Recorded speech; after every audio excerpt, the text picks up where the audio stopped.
Cette femme riche engage une domestique sans savoir que c'est sa fille qu'elle avait abandonnée et qu'elle croyait morte. Dans les beaux quartiers d'Abuja, là où les routes sont bordées d'arbres entretenus et les murs des villas aussi hauts que des secrets, vivait une femme dont tout le monde parlait avec un mélange d'admiration et de crainte. Madame Ijeoma Okorie. On disait d'elle qu'elle pouvait transformer une simple parcelle en empire, qu'un mot de sa bouche suffisait à faire trembler des investisseurs. À 50 ans, elle dirigeait l'une des plus grandes sociétés immobilières de la capitale, et son nom était synonyme de prestige, d'autorité et de pouvoir.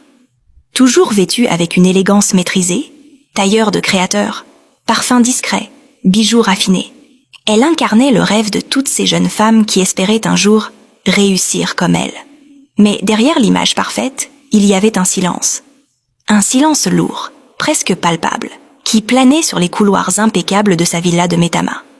Les domestiques la craignaient. Ils parlaient à voix basse, dès qu'ils entendaient le claquement de ses talons sur le marbre. Tout devait être rangé, ordonné, précis.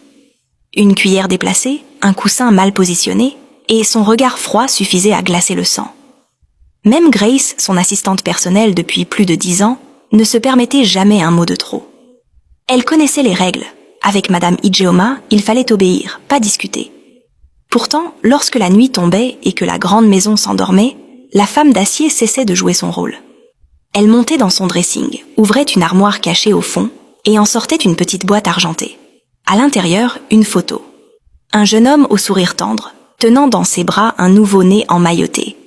Ijeoma s'asseyait alors sur un tabouret, caressait l'image du bout des doigts et murmurait dans un souffle brisé « Mon bébé, mon petit ange ». C'était le seul moment où sa voix tremblait, où ses yeux laissaient hâte couler une larme. Puis, comme si elle se rappelait soudain qui elle devait être, elle refermait la boîte, essuyait ses joues et reprenait son masque de marbre. Personne, pas même Grace, ne savait qu'Ijeoma avait porté un enfant autrefois. Personne ne savait qu'elle l'avait perdu. Elle avait tout enfoui, tout effacé. Mais certains souvenirs refusent de mourir. Chaque fois qu'elle croisait une jeune femme avec un bébé dans les bras, son cœur se serrait malgré elle. Chaque fois qu'un employé lui montrait fièrement la photo d'un nouveau-né, elle sentait une douleur familière remonter du fond de sa poitrine. Elle souriait poliment, mais ses yeux se voilaient aussitôt. Un soir, alors qu'elle rentrait d'une réunion tardive, son chauffeur lui parla de sa femme sur le point d'accoucher. Il était ému, joyeux, plein d'espoir. Ijeoma écoutait en silence, le regard perdu à travers la vitre. Quand il dit « Je prie que Dieu garde l'enfant en bonne santé, madame », elle répondit simplement « Oui, c'est tout ce qui compte ». Mais à cet instant précis, son cœur se fendit encore un peu plus. De retour chez elle, elle dîna seule dans le grand salon éclairé par des lampes dorées. La maison, si belle, paraissait soudain trop grande. Elle mangeait lentement, sans vraiment goûter. Le tic-tac de l'horloge résonnait dans la pièce comme un rappel cruel du temps qui passe. Puis, sans prévenir, elle posa sa fourchette, se leva et monta dans sa chambre. Elle ouvrit le tiroir de sa table de nuit, un petit carnet jauni par les années. À la première page, une date entourée de rouge, 12 mai 2001. Ses doigts tremblaient. C'était ce jour-là qu'elle avait tout perdu.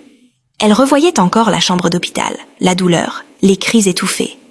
La voix de sa mère, sévère, impitoyable. « Cet enfant est une honte pour notre famille, Ijeoma. Oublie-le, oublie tout. » Et puis cette femme, une infirmière, à qui on avait remis le bébé. Le petit corps fragile emporté au loin. Elle avait voulu courir, hurler, mais ses jambes avaient cédé. Depuis ce jour, elle n'avait plus jamais été la même. Les années avaient passé, les affaires avaient pris toute la place, et elle avait bâti un empire pour ne plus penser à ce vide. Mais parfois, le soir, seule sur sa terrasse, elle murmurait « Si tu étais vivant, tu aurais 23 ans aujourd'hui. » Le vent soufflait doucement, faisant bouger les rideaux blancs de sa chambre. Et dans ce souffle léger, elle croyait entendre un rire d'enfant. Un rire lointain, presque irréel. Alors, elle fermait les yeux. Et pour quelques secondes, elle s'autorisait à y croire. La pluie tombait ce matin-là sur Abuja, fine et persistante, dessinant des rigoles sur les vitres de la grande maison d'Ijeoma. Grace, son assistante, marchait rapidement dans le hall, tenant une chemise de documents, lorsqu'elle aperçut la gouvernante discuter avec une jeune fille près de la porte. « Madame, la nouvelle aide domestique est arrivée », annonça la gouvernante en s'inclinant légèrement. Ijeoma leva la tête de son ordinateur. La jeune femme qui se tenait là paraissait fragile, trempée jusqu'aux épaules, mais droite, digne malgré sa simplicité. Elle portait un foulard modeste, une robe usée, et serrait un petit sac contre elle comme si toute sa vie tenait dedans. « Ton nom ?» demanda Ijeoma d'un ton neutre. « Chidinma, madame », répondit la jeune femme d'une voix douce. Elle avait un accent du sud-est, sans doute venu d'un village éloigné. Son regard pourtant n'était ni timide ni fuyant. Il était profond, calme, presque apaisant. Grace jeta un coup d'œil discret à Ijeoma. Elle savait que madame n'aimait pas les filles trop belles ou trop jeunes dans son personnel. Mais celle-ci dégageait autre chose. Pas de provocation, pas de coquetterie. Juste une étrange tranquillité. Ijeoma, après un long silence, referma son dossier et dit simplement « Très bien. La gouvernante t'expliquera les règles. Je n'aime pas le bruit ni les retards. Sois respectueuse et travaille bien. C'est tout. Oui, madame. Merci, madame, répondit Chidinma en baissant la tête. Elle fut installée dans la petite chambre réservée aux aides de maison, à l'arrière de la villa. Le soir, elle nettoya la cuisine, lava les verres, rangea la vaisselle, sans se plaindre. La gouvernante, intriguée par sa discrétion, la regardait parfois à travers la porte. Cette fille travaillait comme si elle connaissait déjà chaque coin de la maison. Ses gestes étaient précis, ordonnés, trop pour une nouvelle venue. Le lendemain, dès l'aube, Chidinma était déjà debout. Elle préparait le petit déjeuner, alignant le service en porcelaine sur la grande table du salon. Quand Ijeoma entra, tirée à 4 épingles comme toujours, elle remarqua la disposition parfaite des assiettes et la senteur subtile du café. Elle leva les yeux vers la jeune fille, qui attendait debout, mains croisées. « C'est toi qui as préparé ça ?»« Oui, madame. »« C'est bien. » Une approbation rare. Même Grace, en la voyant, en resta étonnée.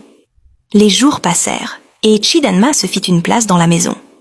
Toujours polie, toujours silencieuse, elle semblait ne jamais se tromper, ne jamais se fatiguer. Mais ce qui troubla Ijeoma, ce fut cette sensation étrange, comme si la présence de la jeune fille adoucissait l'air autour d'elle. Quand Chidinma entrait dans une pièce, le cœur d'Ijeoma se calmait sans qu'elle sache pourquoi. Parfois, elle la regardait longuement, fascinée par ses traits, ce visage doux, cette façon de se mordre la lèvre inférieure quand elle réfléchissait. Tout lui paraissait familier. Un soir, alors qu'elle travaillait dans son bureau, elle l'entendit fredonner une mélodie dans la cuisine. Une berceuse, douce, presque oubliée. Le son traversa le couloir et fit trembler Ijeoma. C'était cette chanson, celle qu'elle chantait il y a 23 ans, pour endormir son bébé. Elle se leva brusquement, le cœur battant, et alla jusqu'à la porte.